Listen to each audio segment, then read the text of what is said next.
yang barang bagus-bagus tapi sekarang dipergunakannya menjadi tidak bagus. Kenapa ya? Itu kesalahan siapa ya? Nah begitu loh, makanya aduh nih Mahkamah Konstitusi juga sama. Kenapa? Bisa diintervensi oleh kekuasaan. Nampak jelas melalui keputusan terhadap perkara nomor 90 yang menimbulkan begitu banyak antipati.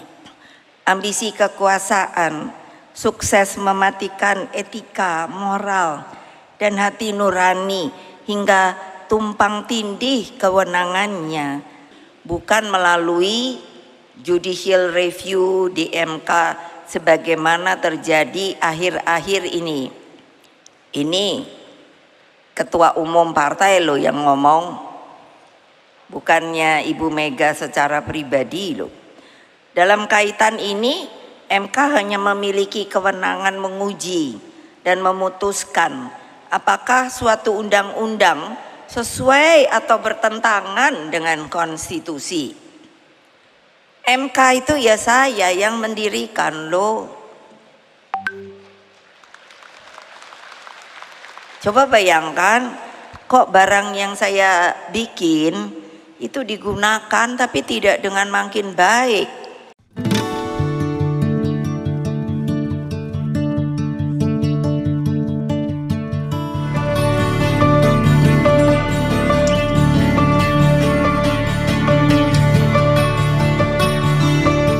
Bismillahirrahmanirrahim. Assalamualaikum warahmatullahi wabarakatuh. Pemirsa TV Masyumi dan Ahmad Yani Channel, dimanapun berada, kita jumpa lagi sore hari ini untuk membincangkan suatu topik yang tentunya menarik, ditunggu-tunggu oleh penonton dan juga pendengar sekalian. Bagaimana kira-kira ulasan atau sikap Partai Masyumi dan tentunya juga sikap pengamat politik terhadap pidato Megawati Soekarno Putri pada saat Rakernas PDI Perjuangan Jakarta 24-26 Mei yang lalu. Nah, sekarang kita akan mendengarkan ulasan Pak Ketua Umum Partai Masyumi, Bapak Dr. Ahmad Yani SHMH. Assalamualaikum Pak Yani. Waalaikumsalam warahmatullahi wabarakatuh. Saya kira Pak. Iya, makanya Pak Ahmad dulu lah. Pak Dr. TB Masa. Dr.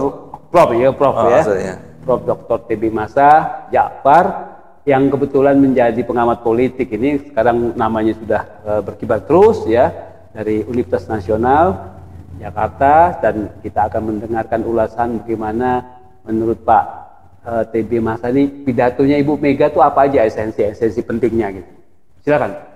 Ya, terima kasih Pak Ahmad Heri. Assalamualaikum warahmatullahi wabarakatuh. Salam.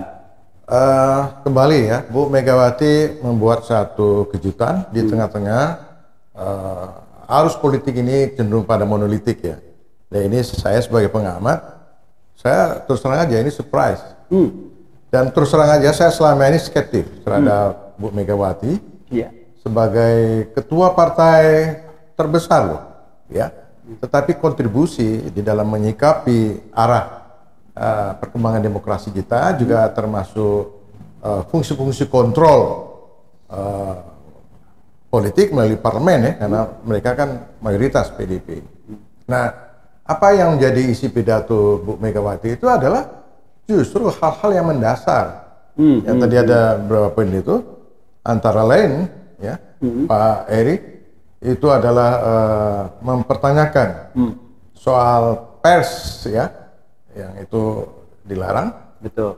Kemudian investigasi ya. Nah, investigasi justru itu adalah jantung dari check and balances, Betul, ya kan? betul.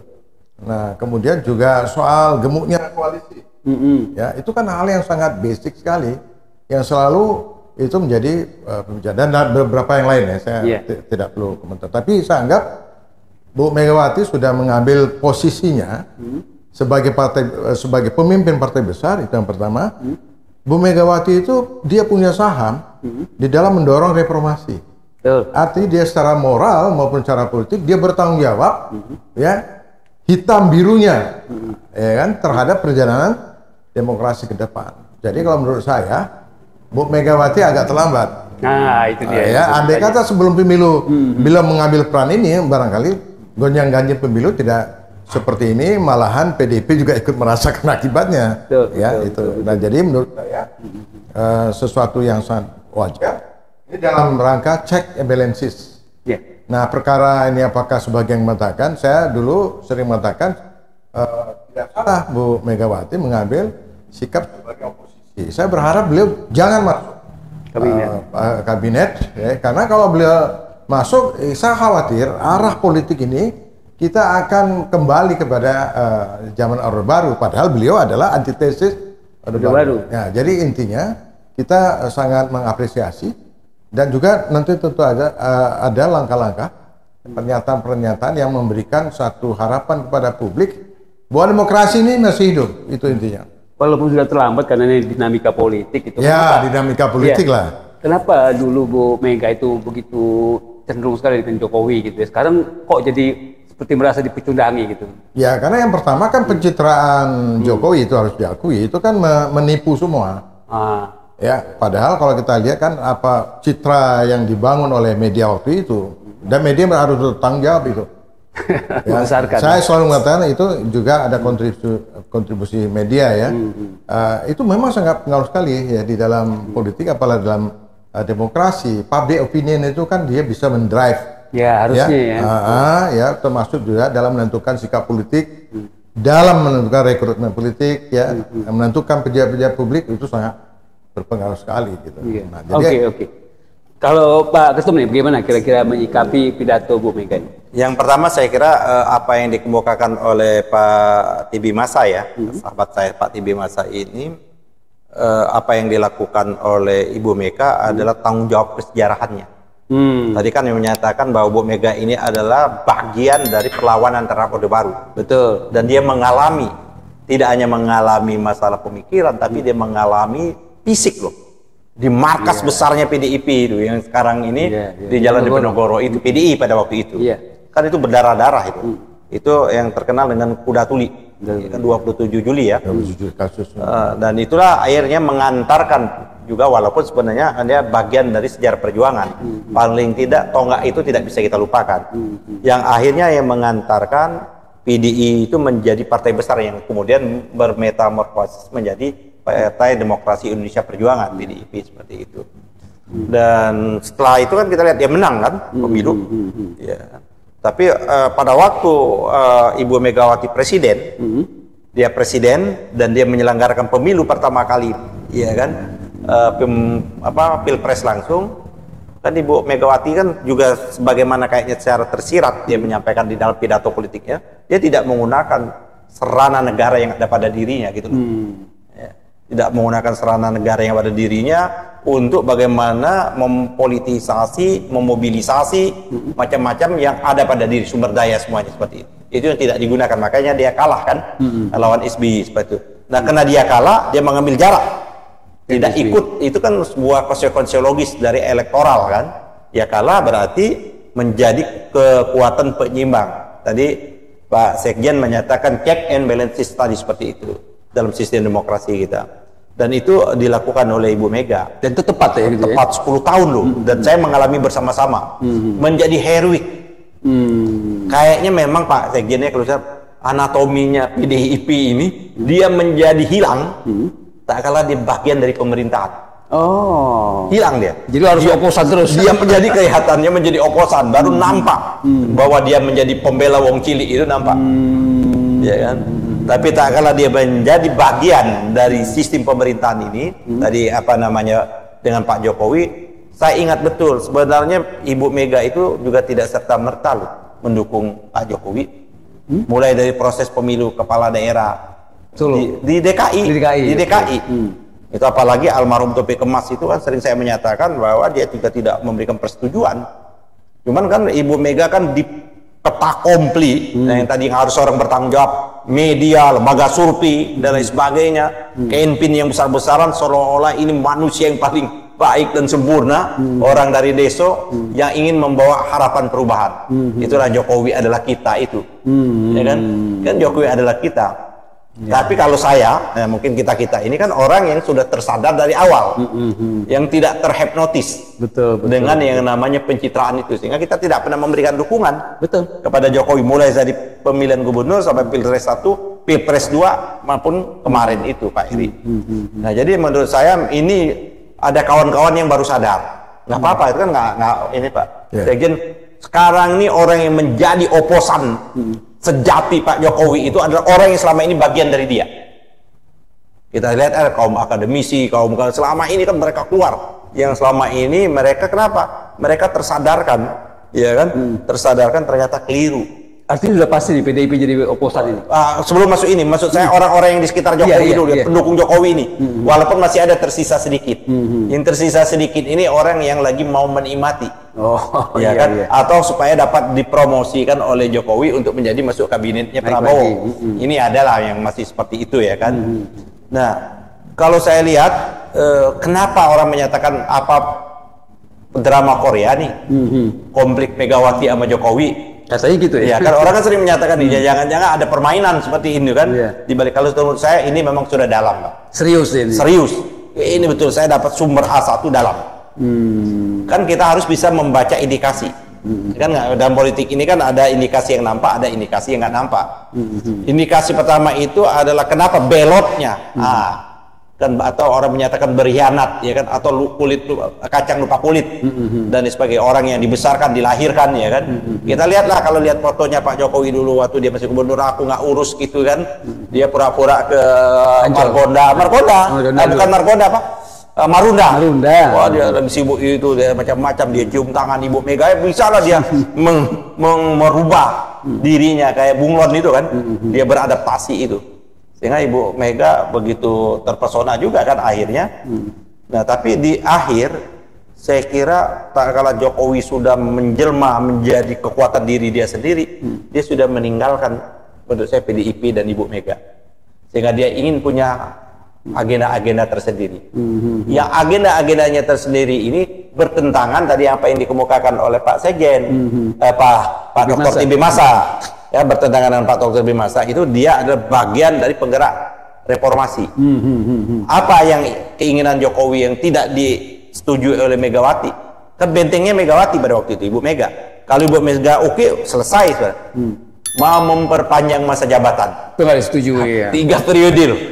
Nah, dia kan masih semangat kan, apalagi relawan ngomong terlalu muda Pak Jokowi untuk pensiun. Ya, seperti itu. Ditolak loh mentah-mentah sama Ibu Mega. Padahal ini penggalangan politik sudah dilakukan. Satu, berarti kan skenario itu kan gagal, Pak. Yang kedua adalah skenario karena gagal 3 itu memperpanjang masa jabatan. Ya kan? Dari durasi 5 tahun menjadi 9 tahun kan. Ini pun gagal. Ya. Yang ketiga apa? Yang ketiga itu adalah menunda pemilu. Pemilu tunda ya. Iya kan, dengan bermacam itu pun gagal.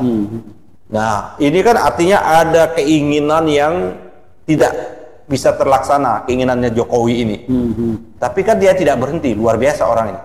Tapi dia tidak berhenti. Bagaimana caranya? Ini orang, semua orang tertipu atau terperdaya.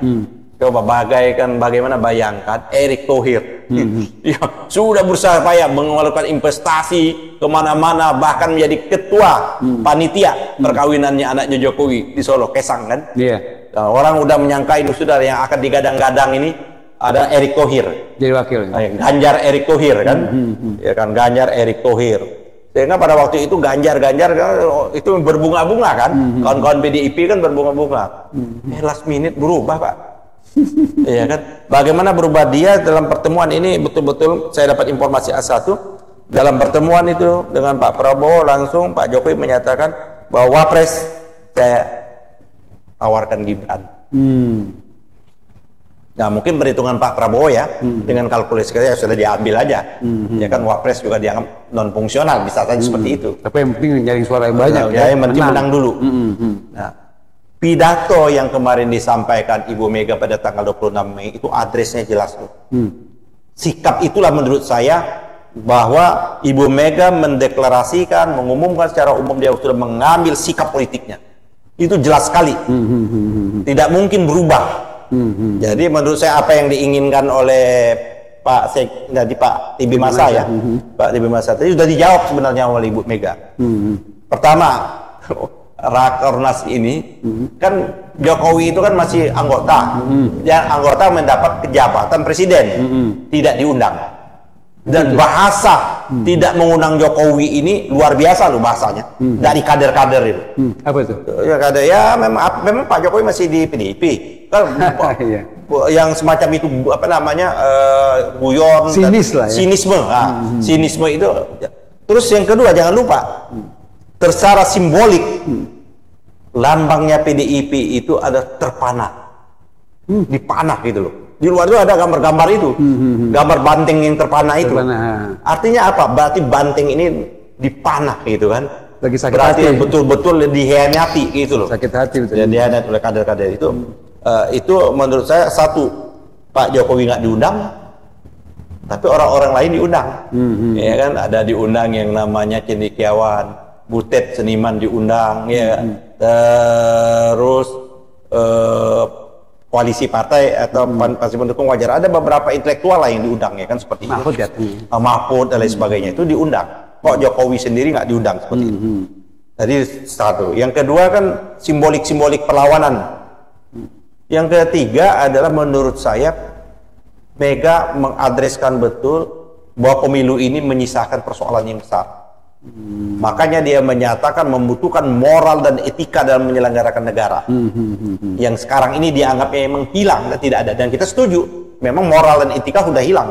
Seolah-olah hanya dilihat dalam norma-norma yang tertulis. Tapi Ibu Mega menyatakan ini mulai berangkat. Tak kala MK memutuskan dengan keputusan perkara 90 itu. Gibran itu ya? Gibran yang memberikan jalan untuk Gibran maju sebagai wapres. Itu jelas itu disebut oleh Megawati. Bahkan Megawati menyatakan saya yang pada zaman saya presiden lah MK itu hadir seperti itu. Tidak saya bayangkan MK itu seperti ini. Ya kan?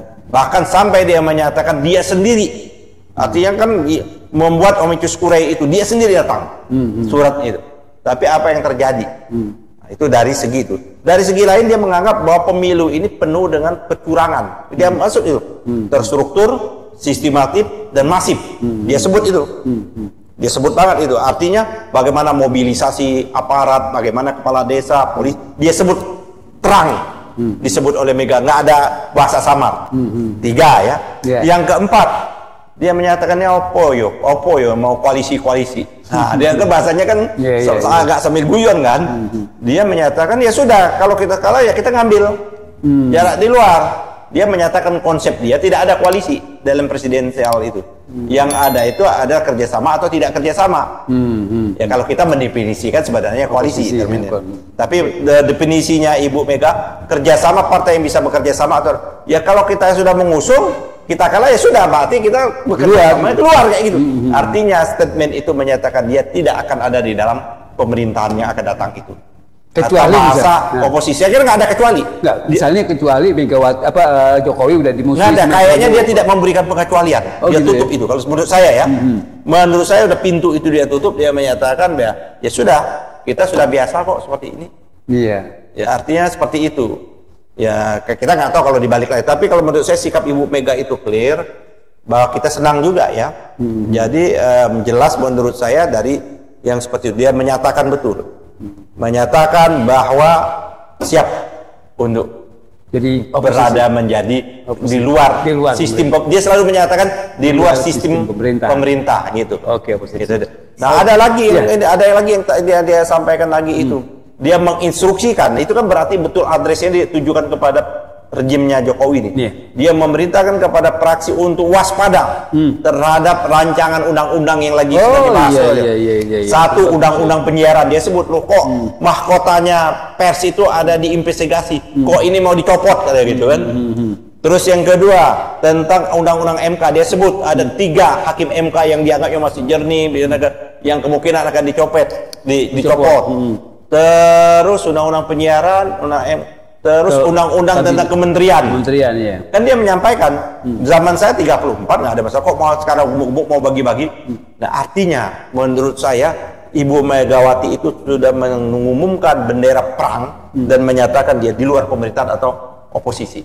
Oke, Pak TB kira-kira pasti nggak atau mungkin berani, bukan kalau berani pasti berani Mega ya, Karena waktunya tinggal 5 bulan lagi nih. Artinya dalam waktu 5 bulan ini sikap itu harus jelas kan, mau di luar atau di dalam, kerjasama atau tidak kerjasama gitu. Kalau menurut Pak TB analisis politiknya gimana? Dalam waktu yang mepet ini 5 bulan. Ya sangat mungkin, kenapa tidak? Dia kan partai besar. Ya. Nah. Jadi secara politik apapun bisa dilakukan.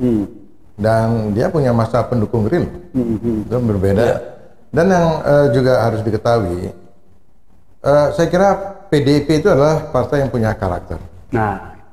Dan itu sebenarnya kan warisan Bung Karno. National Character Building itu mestinya ditransformasikan pada perilaku partai kan begitu.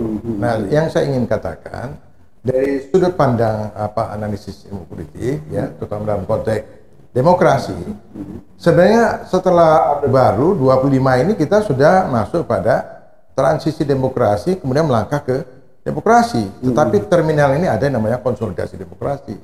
Konsolidasi demokrasi ini adalah melihat apakah pelembagaan demokrasi itu bisa dilakukan, terutama pada supremasi hukum, pada netralitas, ya penyelenggara, pemerintah, aparatur, termasuk sebenarnya kita nggak bisa bayangkan kok ada strategi gentong babi itu, itu kan di luar. Nah itu hal-hal yang terjadi justru mengancam. Kalau bahasanya gentong babi segentong-gentongnya, mengancam transisi demokrasi.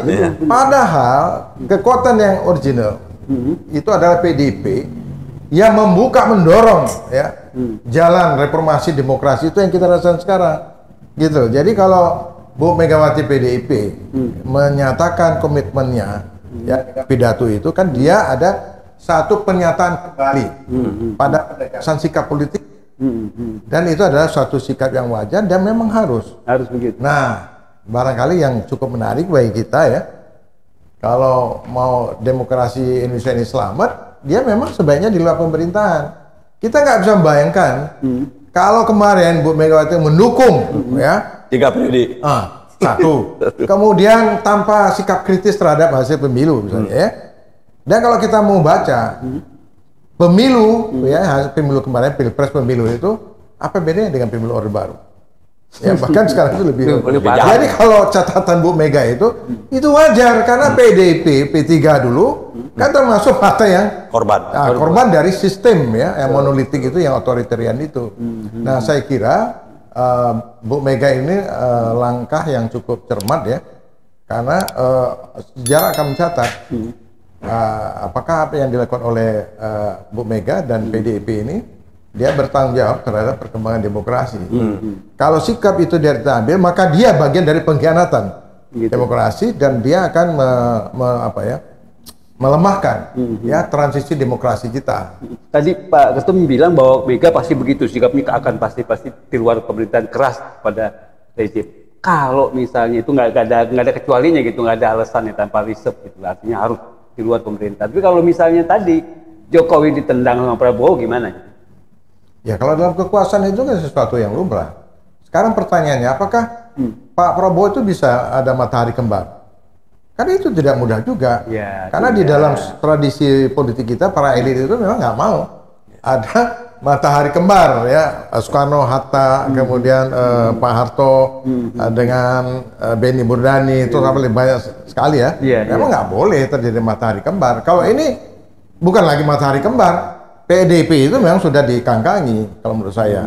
Itu satu, menurut secara politik itu dia ditusuk dari belakang. Kalau dalam bahasa tradisi Jawa istilahnya ya. Dan itu tidak lazim dalam budaya Jawa gitu loh. Orang yang dibesarkan oleh partai lalu dia mengambil sikap yang berlawanan bahkan menusuk. Buat PDIP, buat Megawati ini sesuatu yang sulit dimaafkan ya, tanda petik ya, susah dimaklumi gitu. Dimaafkan ya. Ya, dan kalau Bu Megawati mengambil sikap keras itu memang itu yang harus begitu. Ya harus begitu gitu loh ya.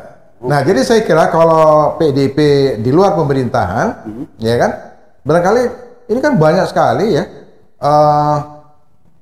aspirasi 01, 03 yang PDIP bisa mengelola. Untuk menyalurkan aspirasi ya, itu kan banyak. Betul. Dalam soal ekonomi seperti apa, soal ketimpangan, termasuk juga soal oligarki yang sudah sangat melewati batas, ya menabrak konstitusi. Padahal kita tahu bahwa PDIP itu pemegang teguh pada konstitusi. Nah, jadi apa yang dilakukan oleh PDIP dan ke depan, dia mestinya menjadi garda paling terdepan untuk menegakkan terus konstitusi dan demokrasi dan keadilan. Itu saya kira. Nah, itu apa yang saya katakan tadi, dia menebus tanggung jawab sejarahnya. Nah, saya membaca Bu Megawati itu menebus tanggung jawab sejarahnya. Saya katakan sekali lagi, andai kata posisi Bu Megawati ya, Pak Ahmad Yani, Pak Ketum, sebelum Pilpres itu hasil pemilu kita nggak seperti ini. Beda ya. Ya bayangkan Ganjar Pranowo, kader PDIP, hanya dapat sekian itu kan luar biasa. Nggak masuk akal. Penghinaannya nggak masuk di akal. 17%. Padahal perolehan suara PDIP itu 20% lebih loh. Betul. Ya, jadi tidak make sense gitu loh. Nah, itu juga bagaimana PDIP itu dipermalukan oleh pemilu itu yang penuh rekayasa. Dia tidak kan begitu. Dan kesimpulan MK kan itu yang 3 hakim itu. Itu kan fakta. Oke, bagus. Terima kasih Pak TB. Artinya tadi Pak TB bilang Megawati memang kelihatannya secara analisis politik harus di luar pemerintahan dan kelihatannya seperti itu gitu, Pak Ketum. Hanya masalahnya kan Prabowo itu akan menempatkan Jokowi sebagai one team press. One team press itu kan sebetulnya nggak ada apa-apanya gitu ya. Saya kira bukan persoalan figur Jokowi mau kemana dan akan kemana. Kaitannya dengan Meganya ini. Saya kira ada persoalan yang tadi yang sudah dikemukakan oleh Pak Tibi Masa, ada persoalan yang lebih fundamental yang dikemukakan. Pidatonya Ibu Mega itu hal yang fundamental. Tidak hanya sekedar masalah personal. Betul dia mengalami kekecewaan yang luar biasa, dia ditusuk lah ya kan. Bagaimana mungkin orang ini kan dari nothing nih Pak Jokowi ini. Ya kan, dari 2012 nggak ada orang kenal sama dia makhluk ini. Ya kan. Orang aku nggak kenal sama dia kenal sama aku lah kayak itu kan. Tahun 2012 waktu dia ketemu dengan Pak Taufik Kemas, saya hadir di situ. Bahkan Pak Taufik Kemas menyatakan ini sama sebagaimana yang sering diungkapkan oleh Bang Pandana Maba. Itu benar itu ya. Bang Pandana Maba sering mengungkapkan itu hal yang sama yang saya dengar langsung dari Pak Taufik Kemas. Ini orang satu saat berkhianat. Itu. Dan itu saya dengar tahun 2012. Oleh karenanya Pak Taufik itu tidak pernah menyetujui Pak Jokowi ini untuk jadi gubernur. Nah, gitu loh. Cuman tanggung jawab pada waktu ini para lembaga-lembaga survei, para oligarki, lain sebagainya ini memang menggunakan Jokowi ini sebagai kendaraan mereka, kuda Troya mereka. Dan itu mereka dapatkan semua. Bagaimana di pertambangan kita sekarang ini kan jangan lupa loh, kasus PT Timah ini kan bagian dari proses yang sudah ada sebelumnya juga. Bukan proses Timah kemarin Densus mengepung Kejaksaan Agung, terus kemudian ya Kejaksaan Agung dilaporkan juga menjual aset-aset sitaan dengan harga murah. Ini kan kasus ratusan triliun. Ini kan kita nggak bisa membayangkan. Saya kira gini Pak Eri ya, the founding parent kita ini, ya kan, pendiri Republik orang-orang tua kita nggak bisa membayangkan satu saat terjadi model kayak gini. Negara Indonesia ini udah baik kayak negara Amerika Latin. Bagai kayak negaranya Escobar. Escobar itu apa? Negaranya? Kolombia. Bagaimana geng-geng mafia itu menguasai negara. Seperti itu. Meksiko pada waktu negara Amerika Latin seperti itu. Dan ini kejadian di depan mata kita. Bagaimana institusi penegak hukum, ya kan? Jaksa Agung, ada kejaksaan lembaga negara bilang disantronin lah oleh lembaga negara lain lagi kan. Kan rame itu. Betul. Kasusnya Densus, ngepung. Ya kan? Bukan hanya mengepung dan menguntit Jampitsus dan memasang drone dan sebagainya, bahkan mengajak. Belum pernah terbayang oleh kita bisa terjadi seperti itu. Kenapa? Siapa yang dibalik ini? Kita sama-sama mengetahui seluruh sumber daya alam kita, terutama pertambangan itu dikuasai oleh para oligarki. Ya, ini oligarki ini terganggu ini dengan tindakan-tindakan Kejaksaan Agung ini. Karena kalau diangkat ini banyak melibatkan orang ini. Banyak betul melibatkan orang. Siapa yang si cewek itu, siapa nama cewek itu? Ya pengusaha itu yang tasnya aja kayak uangnya triliunan itu. Ya itu Timah ya. Yang PT Timah itu kan dia sangat dekat dengan anaknya Jokowi. Oh, Kaisang kayaknya. Kaisang sangat dekat dengan anak Jokowi. Makanya sampai ramai di media sosial tempat bagaimana orang melondri uang itu kan melalui ya sahabat-sahabatnya itu kan, melalui Raffi Ahmad macam-macam lah. Itu kan sebut ramai di media sosial kan. Nah, oleh karena itu memang penegak hukum kan runtuh. Reformasi ini kan salah satu juga adalah ingin memberantas yang namanya KKN. Tapi tumbuh dan berkembang KKN ini di eranya Jokowi. Yang paling vulgar itu bagaimana anaknya tadi seperti itu. Nah, oleh karena itu menurut saya gini Pak Eri, Ibu Mega ini udah mengambil sikap yang jelas. Sikap yang jelas ya sudah, kelihatannya menurut saya sudah pilihannya ya. Dia kan maka catat itu Pak Sekjen, Pak Hasto, orang yang masih ragu itu kita pecat, jadi itu kan ungkapannya seperti itu kan. Kader-kader yang tidak tahu akar rumput pecat. Gitu. Artinya itu bahasa-bahasa udah bahasa perang menurut saya, bahasa-bahasa penertiban yang dilakukan oleh lu. Jadi saya yakinnya karena saya lihat karakter ya, kita baca kata Ibu Mega ini, jangankan dengan Pak Jokowi ya. Karena kan dia menganggap bahwa pemenangan pemilu ini kena cawi-cawinya Jokowi. Kan semuanya udah transparan. Nah, saya melihat apa yang dikemukakan oleh Ibu Mega ini bagian dari sebagai tadi penggembosan, dan pasti sudah sampai informasi ke kupingnya Ibu Mega bagaimana sikapnya Pak Jokowi, bagaimana dia mau mengemboskan itu udah sampai lah, udah tahu persis, dan faktanya tadi seperti tadi. PDIP kan turun Pak, walaupun dia masih pemenang turun suaranya. Banyak yang berguguran loh, kader-kader inti-inti itu kayak sahabat saya Mas Hinton berguguran ya kan. Tewas dia di media ya, tewas semua itu tokoh-tokoh itu kan. Oneng masih kepilih kayaknya. Enggak ya? Saya nggak tahu. Tapi kayaknya kemarin masih kepilih, saya dengar. Oneng itu masih kepilih di Akbar Faisal ya. Banyak lagi masih ini. Nah, menurut saya sudah nggak bisa kita tafsir lagi lah. Udah pasti oposisi gitu ya. Ya, dia bahasanya tidak oposisi. Ya, di luar pemerintahan. Di luar pemerintahan. Tidak bekerja karena sama. Dia menyatakan di luar pemerintahan, karena mereka juga bagian dari anggota parlemen. Nah, maka kita akan menjadi dinamika yang bagus di DPR. Kalau tidak, DPR kembali lagi menjadi cap stempel. Gitu 17%, berapa persen gitu? Ya kan kayak sekarang ini harusnya Komisi 3 berteriak dong. Ini kan dua institusi hukum yang dibawa ke koordinasi, dibawa pengawasannya Komisi 3. Kok Komisi 3 diam sampai saat ini? Ada apa Komisi 3 diam seperti itu? Bukannya lagi reses enggak ya? Enggak, lagi masa sidang kemarin. Harusnya kan kita dia panggil ke Jaksa Agung, dia panggil Kapolri, ada apa ini sesungguhnya ini? Kalian seperti kan bisa dia panggil, dia punya kekuasaan dan kewenangan untuk memanggil itu. Saya dengar periode ini DPR itu tidak ada rapat kerja dengan mitra, termasuk dengan Polri. Mungkin ke Jaksa Agung ada, termasuk dengan Polri. Ini kabarnya sudah berapa kali masa sidang. Tidak ada rapat kerja, itu berarti ada masalah. Kalau kita berhak loh sebagai rakyat menuntut, kenapa tidak ada masa sidang itu? Emang udah desain jangan gitu dicegah. Kalau kan ada bisa kebongkar. Jadi menurut saya kita dukung betul Ibu Mega, apalagi 3 undang-undang yang ini jangan sampai lolos, ya kan? 1 undang-undang penyiaran, 1 yang kedua lagi revisi MK, yang ketiga itu tentang kementerian itu. Oke, terima kasih Pak Ketua Umum, pemirsa Masumi TV dan Ahmad Yani Channel.